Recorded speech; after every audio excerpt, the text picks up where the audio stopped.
Quelques étudiants en repérage sur le campus du Solbosch. Par petits groupes, les anciens guident les nouveaux entre les pelouses et les bâtiments. C'est impressionnant. Parce que très tout grand. très grand, oui. Et Je dirais qu'il y a une bonne ambiance, mais après, Ouais. on n'est pas là depuis longtemps.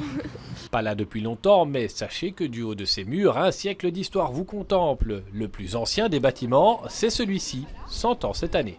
C'est d'abord les industriels qui disent on a besoin de cerveaux, mais de cerveaux qui savent utiliser les machines. L'économie belge est ras des pâquerettes, la guerre est passée par là, il faut tout reconstruire et ils veulent absolument les meilleurs. Et ça passe notamment par une guerre à la technologie. Pour développer cette technologie, l'ULB, alors installé dans le centre-ville, déménage. XL à l'époque, c'est presque la campagne. L'idée est vraiment de drainer l'intelligentsia et l'élite bruxelloise qui venait se promener au bois de la Cambre et de leur dire il y a des choses qui se passent. Et donc on choisit cet endroit, cet espace-là, parce qu'il y a notamment des grands espaces pour la construction de bâtiments qui se veulent plus ambitieux. 100 ans plus tard, voici le résultat de cette ambition, un espace qui participe à la formation de 37 000 étudiants. Architecturalement, un style diversifié, pour ne pas dire un joyeux bazar.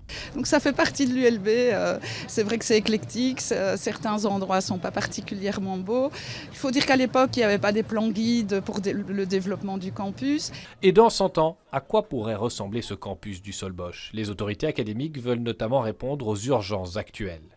Vous savez que la crise climatique est un enjeu fondamental et donc nous travaillons énormément sur la transition inclusive et durable et nous allons annoncer des mesures importantes pour que ce campus existe encore. L'ULB veut aussi faire de cette rentrée anniversaire une fête. Elle organise donc un festival musical et un autre culturel, des visites guidées et une journée des anciens.